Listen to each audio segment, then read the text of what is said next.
की मीठी वानियाँ। जुमदेव जी का गान करो, हनुमान जी का ध्यान धरो, परमात्मा का ज्ञान भरो, बाबा की मीठी वानियाँ। जुमदेव जी का गान करो, हनुमान जी का ध्यान धरो, परमात्मा का ज्ञान भरो, बाबा की मीठी वानियाँ। जुमदेव जी का गान करो, हनुमान जी का ध्यान धरो, परमात्मा का ज्ञान भरो, बाबा की मीठी वानियाँ।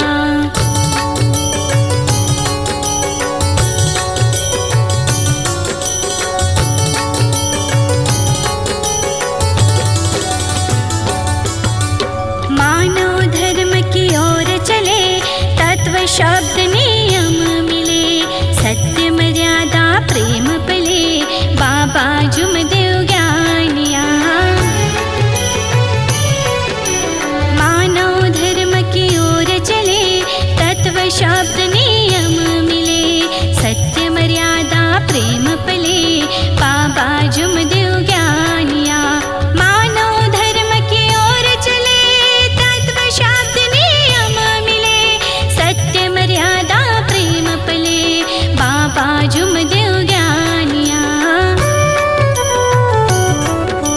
जुमदेव जी का गान करो, हनुमान जी का ध्यान धरो, परमात्मा का ज्ञान भरो, बाबा की मीठी वानियाँ।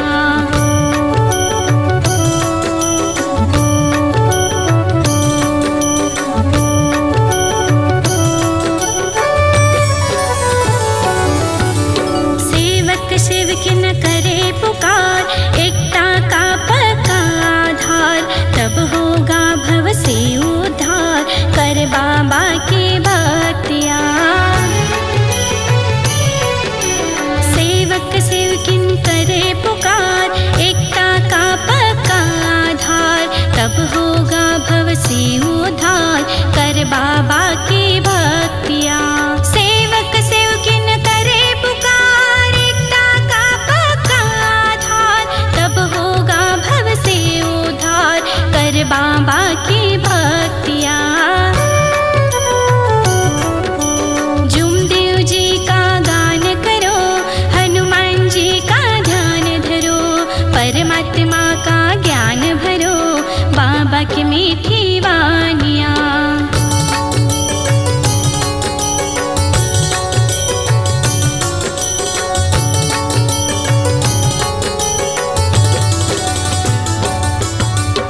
इधर उधर ना भटको तुम, मानव धर्म में लटको तुम, पहला नियम रट लो तुम, तब होगी वाहवाइयाँ। इधर उधर ना भटको तुम, मानव धर्म में लटको तुम, पहला नियम रट लो तुम, तब होगी वाहवाइयाँ। इधर उधर ना भटको तुम, मानव धर्म में लटको तुम, पहला नियम रट लो तुम, तब होगी वाहवाइयाँ।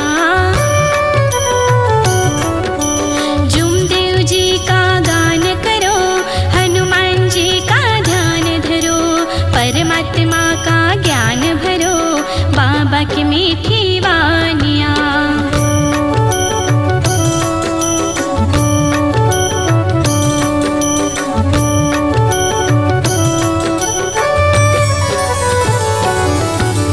बाबा हनुमान जी साथ रहे, डर फिर किस बात का रहे, मार्ग में सुख शांति मिले, दैविक शक्ति जागिया। बाबा हनुमान जी साथ रहे, डर फिर किस बात का रहे, मार्ग में सुख शांति मिले, दैविक शक्ति जागिया। बाबा हनुमान जी साथ रहे, डर फिर किस बात का रहे, मार्ग में सुख शांति मिले, दैविक शक्ति जागिया।